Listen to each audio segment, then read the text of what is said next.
思想工作人员爆料，2022年光鸟女神下嫁，杨紫、赵今麦、李沁等人曾是竞争对手。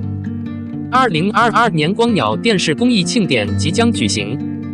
网络八卦是11月4日，但是有一个众所周知的可能是辉煌的英女神，并且之前已经进行了投票。当时入围的艺人包括赵今麦、关晓彤、李一桐、吴谨言、李沁、古力娜扎、谭松韵、江疏影、杨紫。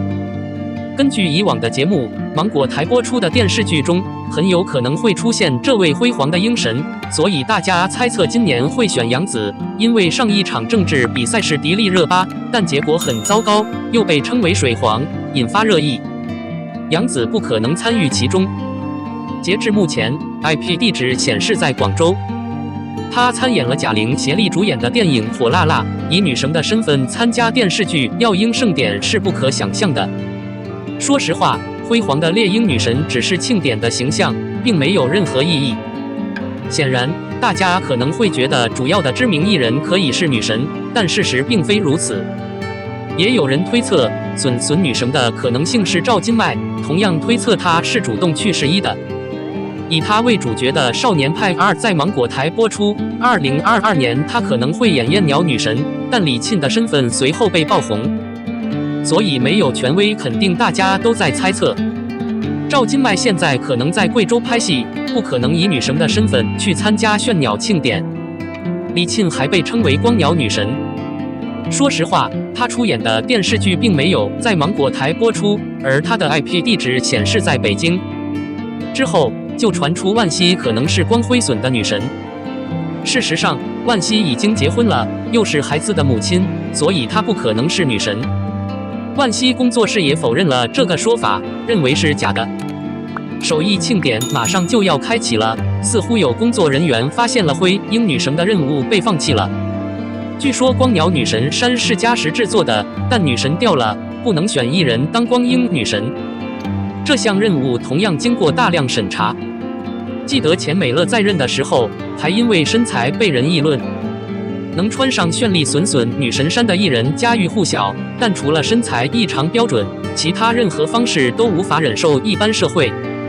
广泛的分析，消息人士承认，权威声明将在几天内发表，很有可能会报道说，2022年将放弃辉煌鹰女神的任务，但场合需要继续进行。庆祝活动放弃光鹰女神的理由，可能是提倡节俭的举行演习。截至目前，当局尚未透露更多数据。Brilliant Falcon Brand 失去了公众地位，万一赠款认定标准没有提高，网民无论如何都会有反应。那种热烈的谈话，鸟神计划由来已久。从2006年左右开始，刘亦菲、李小璐、王珞丹、刘诗诗、赵丽颖、唐嫣、迪丽热巴、西西等人相继接替了辉煌的鹰女神。事实上，这个动作并没有功能上的重要性，实际上它会吸引大量的分析。3个重要的中心区电视资助，木兰和飞天资助，没有所谓的女神项目。仅 Brilliant Hope 公益庆典就有这项事业。现在放下了，大家都会觉得异常的平静，不会再看到那些狂热的艺人撕心裂肺了，绝对开朗。看来网友们也支持扫荡了，大家可以闭嘴，不然就无休止的争吵就恶心了。02艺人请度过1年中较冷的时光，媒体静默了整整1个月，粉丝们终于按捺不住了，纷纷上台，极其有效事件撕毁资产。最敬业的是杨紫的粉丝。自从杨紫被认为与范丞丞合作出演199爱，工作室组被毁。电路是该节目的制作人郭峰，他更喜欢一部说199爱以杨紫和范丞丞为甜瓜王牌的作品。真正抄袭节目制作人王奕旭表态，站出来收场，宣传特色。但杨紫的粉丝们并不高兴，他们认为杨紫和范丞丞联袂出演，显然是一朵低调的90后花。杨紫合作过的演员都是当今和古代的顶级青年，比如李现、肖战，哪怕是程毅。其实，不仅一线小花很难找到好搭档，对于已经3个月没进组的一线小将王一博和新小将王鹤棣也很难找到好搭档。10个月，分别被网友加入未入群代办名单。就算是主动放慢速度，挑一本好书，但以往也难得见到一群一线小花和少年休息了3个多月，日程空空如也，还没有决定他们的下一场比赛。本以为今年这轮地主家没饭吃的影视寒冬只会影响尾声演员的生存，但现在看到头部演员也不能幸免。没有人可以预测冬天是暂时的波动还是长期的循环，但现在是演员和粉丝适应新常态的时候了，而不是旧的荣耀。资源降级是必然的，每个演员都要找到自己的门。顶级演员只能拿2、3线吗？长视频平台刚开始这一轮降本增效活动时，业内人士普遍预测，行业28效应会更加明显，头部演员受影响最小。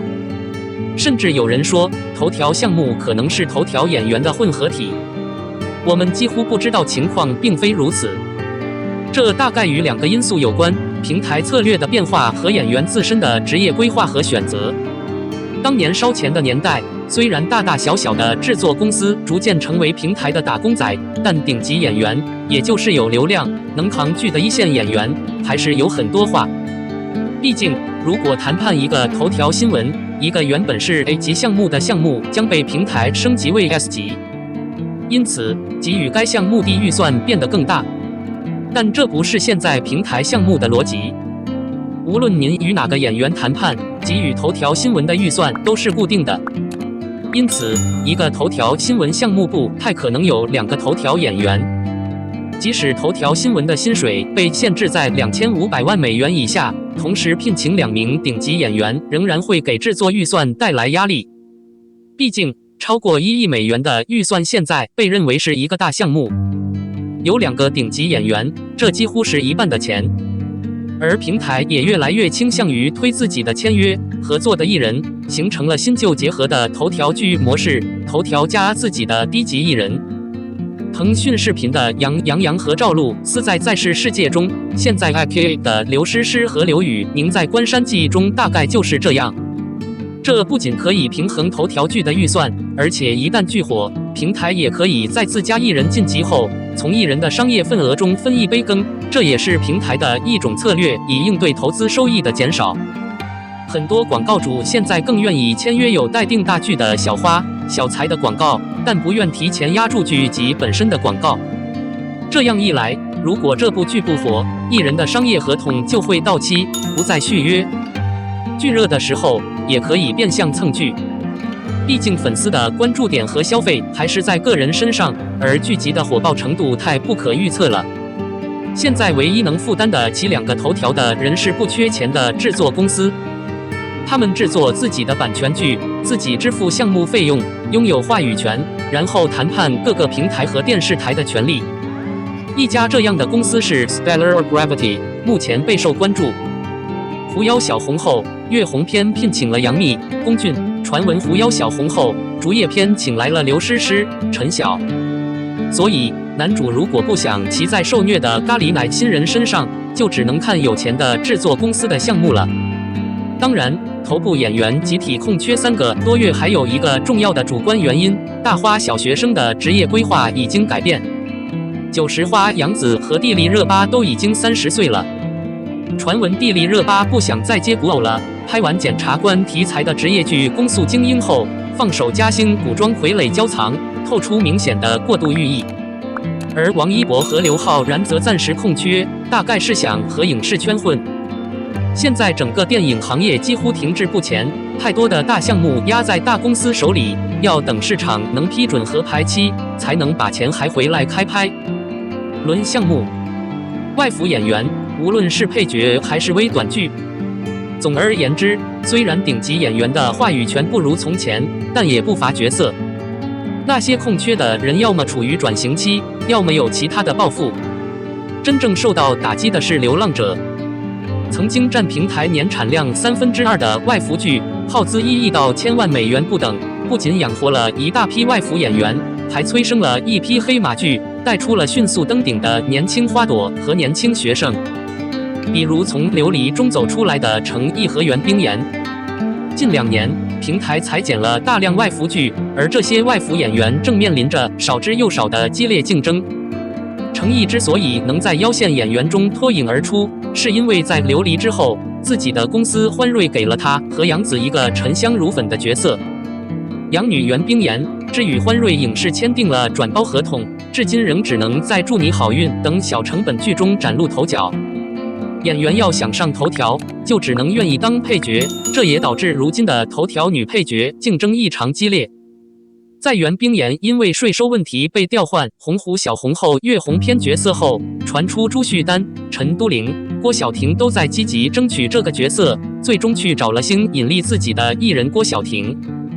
陈都灵继出演腰部剧《一好》后，也在大剧《狐妖小红后月红篇一心关山莲花楼》中刷过配角。Day 2 No 名声不大。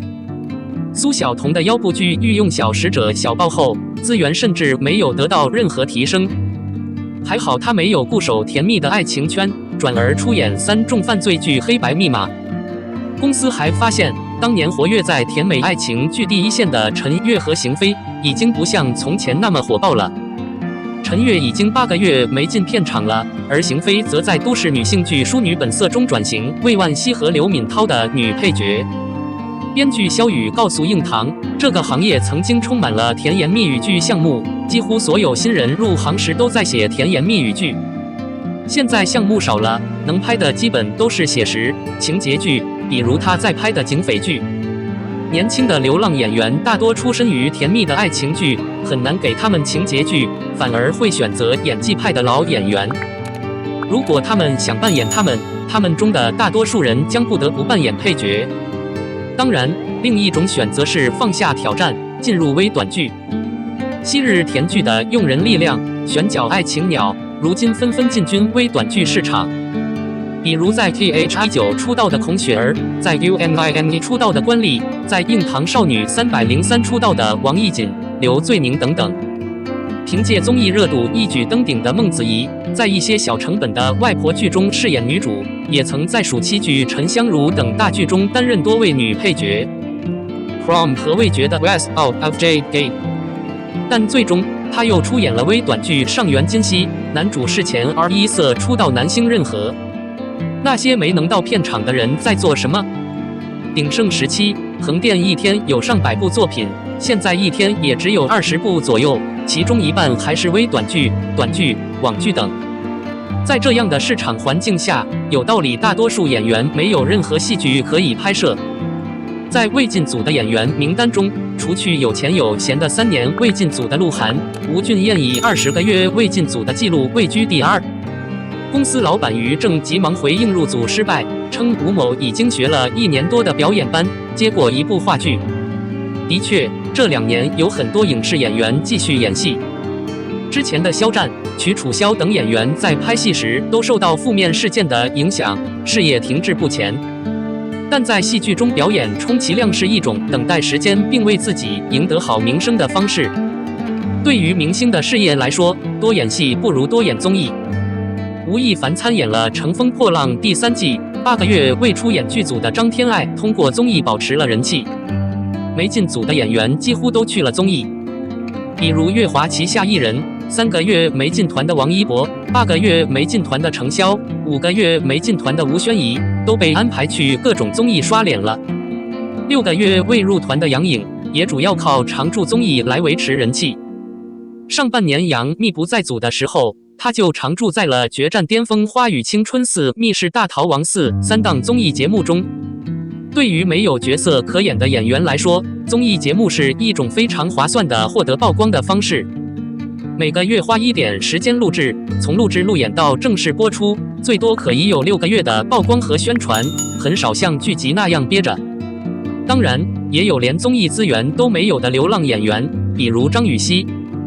他用一个小号透露，在没有戏演的时候，他在做副业，一边学舞蹈，一边练行，还写了自己的小说《爱你这不可能的事》，还做了自己的微综艺《阿瓜不能闲》。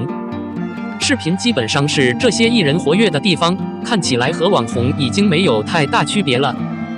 但艺人这一类的网红也是一条路，之前欧阳娜娜和林允都被认为是这条路。他们在主要的应用程序上销售商品，担任美容和时尚博主，并承担可能为他们赚取不亚于表演收入的促销活动。